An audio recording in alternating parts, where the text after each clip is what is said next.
Also, I'd like to thank my beautiful wife, who is the head coach of our family, and the number one loyal assistant that I have. Two beautiful children, Zachary and Justine, who are at home in Toronto, finishing up school. All the players in Toronto in the past 4 or 5 years, DeMar DeRozan, Kyle Lowry, Jonas Valanciunas, all the core guys that built the program the where it is today, finishing with the 59 wins this year, franchise record. Those guys, 4-time All-Stars, Olympians. I'm so proud of them, of what they've accomplished. All the coaches that I've worked with, Joe B. Hall at Kentucky, Eddie Sutton at Kentucky, Clem Haskins at Western Kentucky, George Karl, who brought me into the NBA back in the early 90s, Paul Westphal, Nate McMillan, who I work with, and also Rick Carlisle, who we won a championship with in Dallas, and also Pete Newell, who really taught me a lot in my years over in Japan in exile, so to speak, and also, too, with Tim Gergerich, who by far is one of the best developers in the league. Also, Rex Glamians here was one of my all-time assistants in 2 places. And I'm going to say this, you know, when you get fired, which I did recently, I don't know if you knew that or not, after winning Coach of the Year, you know, you always doubt yourself a little bit. You think, okay, can I do this? Do I want to do this again? And then I interviewed with Tom Gores, the owner of the Detroit Pistons, who he and I connected, and he's given me an opportunity that I'm very appreciative of for someone to believe in you. And that's all you want as a player and also as a coach, an owner who believes in you and trusts you with his franchise. Okay, so let's discuss whether because we've joked around a ton about this, and I know that both of you as voters, I know that you don't like the notion that the votes that you cast 10 weeks ago don't feel right now. Yeah, let's put that aside for a minute. Okay. We all know that we're regular season awards. Anyone who's paying attention and has a brain understands you voted at that time and you voted what you thought was right. But does a moment like that, with a coach who has been fired, winning the award, really mean there's a problem with announcing these things 10 weeks later? Absolutely. And unfortunately, for so many people that have won Coach of the Year, if you look back at the list, a year or two right after, a lot of those guys have actually gotten fired. Right. So it's one of those awards in the league that coaches kind of shy away from. I get that, but that's not to this point. The point of when they announce the award itself. Yeah. Because the argument for last night is it's a random night in June where the NBA would otherwise not be top of anybody's mind, and instead there they are. They're having a fashion show. We're going to break down what they wore last night. We're seeing the biggest stars in entertainment coming together with them. They've got themselves a very big evening, and I'm sure it'll do a pretty good rating. We'll get that a little bit later this morning. So there's the argument for it. The argument against it is it's a little awkward. Does that seem like enough? So basically, yeah. So for the sake of a television show, which I understand is why this is being postponed so far, there's got to be a better way to do it. Whether it be, the problem is you can't announce them right after the season if you have so much money invested in this television show. So I don't know what the easy fix is, but Adam Silver was in the room last night. That is an awkward moment. I don't care who you are. I got the fix. So it has to be addressed. I got the fix. Okay. Well, first off, as you alluded to, the NBA announcing these awards 10 weeks after we vote, it makes everybody look foolish. But here's what has to happen. The players still have to commit to attend the event. That's the key. But when? A day after the season ends? You still can announce at the end of the regular season that James Harden was the MVP. But no, don't you think that the suspense of finding out who wins the awards is part of the driving people to watch last night? There is no suspense. I didn't say it on this program. I knew Dwane Casey was going to win Coach of the Year. Those guys knew they were going to win or lose.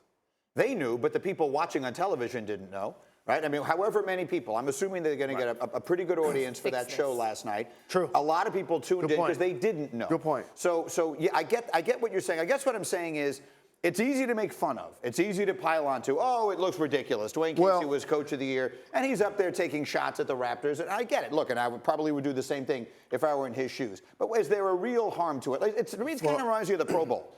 The NFL, the Pro Bowl. Everybody hates the Pro Bowl, but people watch the Pro Bowl. So, I mean, they keep playing the Pro Bowl. But people rubberneck and watch car accidents also. I get it. So That's a weird analogy. No, I don't know what that has to do with what we're talking about, but okay. I'm just saying, when I'm watching the Pro Bowl, they're not actually running as fast as they can, hitting hard as they Right. can, I'm not watching the like Pro they Bowl do in either. the game. It doesn't resemble what I see on Sundays, Mondays, Thursdays as well. Is there But- any way to build in a 3-day window the second the season ends, postponing the start of the playoffs, where you have the show right then? If it's so important that the show happen, but we also need to get these results out. Right. Well, you eliminate the players that are still participating in the playoffs. Which is a problem because that's a lot of players. I think they want it now. Like they want now that they have the playoffs, they have the draft. Now the NBA gets another night in the middle of But June that's where they such get an a awkward big moment night. last night. So- It has to resonate. Absolutely. For the sanctity of a quality program, they're actually doing it right. It continues to create the suspense for the fans who don't know who's going to get the awards. It creates the runway effect. It creates the NBA still being in the news, and yet we're still going to watch. We're still going to debate it. We're still going to talk about it. The only people that look foolish are the media that voted on the award. Again, I will don't keep feel telling you, foolish. I don't think you should feel foolish. I don't feel Anyone foolish at who all. pays attention knows it's a regular season award and knows that when you cast the vote, it made a lot more sense than it looked like last night. And again, what I would say is if they get a lot out of last night, it may be worth the little bit of an awkward moment that they get in that last night. I think that's what they would tell you if they were in this conversation. Yeah, I think you're right. Question. This is a lot easier. I feel more at home doing this. We'll take questions. We have the boom mics around the room. We'll take the first question in the back right on 3. Good evening, Coach. Congratulations to you, by the way. You're very welcome. Absolutely. I know it's real humbling when former owner Toronto comes in and says, we have to relieve you of your position. I think there were greater things to come for you. I've mentioned you probably about a half dozen times on my show. When you look forward in your new position with a different team, different franchise, what keys do you believe will take to get you and your team to the next level? Well, one is health, because Stan Van Gundy did a heck of a job of building a solid foundation there. They've got a solid team, but their biggest nemesis has been their health. Blake Griffin has been in and out with injuries. Reggie Jackson missed I don't know how many games with injuries. So just keeping everybody healthy, whether it's through training, backing off at certain times. I don't know what it is, but we got to figure it out to make sure we keep everybody healthy, because they have a lot of good pieces there with Blake and Andre and Reggie, Stanley Johnson. Again, you talk about coming out of the East, you got to go through, I don't care what anybody says, at the end of the day, you got to go through 23. And you got to have some matchups that can stay in front of him and give him some resistance. And we've got a couple of guys that can do that in Stanley and also Blake Griffin. So that's the exciting part about it. The most important thing is, I still say, is health. And again, get our offense going a little bit, because they were solid defensively. I think they were 10th, 9th or 10th. But just to get a little bit more flow in the offensive game. Third row in the center. Right here, Dwayne. Yeah. Mm-hmm. Cameron Buford, LA News Observer. What excites you? You just kind of touched on some of the things that you need to do differently or with this Pistons team, but what excites you about this opportunity? Well, I think this will be different also than the time in Toronto. Well, again, I look back at the days starting in Toronto. We started out 30th in the league. I don't think we could go any further defensively. And that was one of the charges that Brian Colangelo gave me, is to make sure we brought the defense back. And we did that with far less talent at that time, because DeMar DeRozan was a young kid at that time. And now we're starting with Blake Griffin, Andre. They've been in the league a little bit farther. So starting out with a little bit more of a veteran base in Detroit. So that's the exciting part about it. I'm excited to get with them. I met with all the guys last week. They're already working. We got coaches on the ground, here. Most of them are here in LA working. And that's the fun part, and exciting part. Again, once you get fired, that's not a good feeling. When someone, after you have a franchise record and then you still get let go, that's the uneasy part. Say, okay, something must be wrong with me. But the opportunity in Detroit has given me more of a enthusiasm, and I'm excited to get going again. And again, a lot of it goes with Tom Gore as the owner. He's excited to try to get another championship in Detroit. Second row on the right. Coach, Lisa Su from Tencent. Was there any regrets that you feel like you left in Toronto? Well, yeah, you always, a lot of coaches have regrets not beating Cleveland. That's one of my regrets. We got better every year. Like I said, we went from 30th to 5th defensively, number 2 offensively. Everybody, talks about that, but again, it's the overall growth of the program with the same core guys. We didn't sign a lot of, free agents. We got Serge Ibaka and I think Damari Carroll, but a lot of the same core guys have been there and they grew.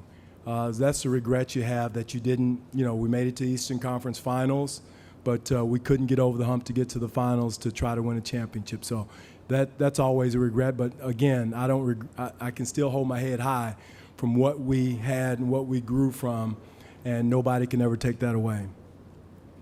Is there a final question for Coach? Over here. Is there a message that you'd like to send to Toronto fans? No, again, there's no message. It's again, we'll see each other again. Like I told the fans, it's a great city. The ownership is solid with Larry Tannenbaum and George Cope. But again, it's their prerogative not to have me there. I have no regrets. I'm excited about the new journey in Detroit with the group we have there. So can't look in the rearview mirror. Winston Churchill said, what would he say? Success is measured by failure, and then come back with enthusiasm. And that's what I've done. So supposedly they equate that with failure. So that's their choice, their decision. And I wish them nothing but the best, especially the players, because I love each one of them and spent a lot of hours with them. DeMar DeRozan, watched him grow up. 4-time All-Star from where he was. Kyle Lowry, same thing, Olympians.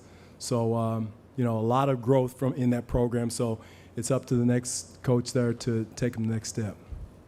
Thank you. Thank you, Coach. Congratulations.